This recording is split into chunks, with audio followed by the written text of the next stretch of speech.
अस्सलाम वालेकुम व्यूअर्स, खारिश का नुस्खा पेश करता हूँ।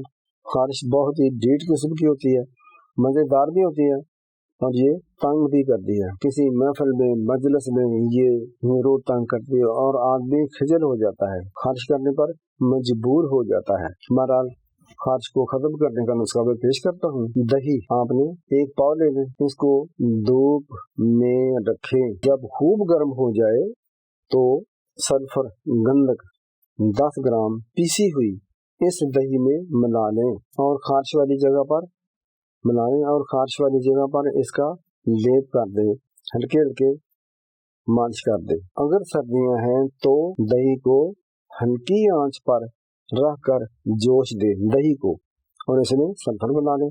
मसला हल हो जाएगा, इंशाल्लाह खत्म हो जाएगी खारिश आपकी, चाहे किसी जगह की भी हो। अस्सलाम वालेकुम व रहमतुल्लाहि व बरकातुहू।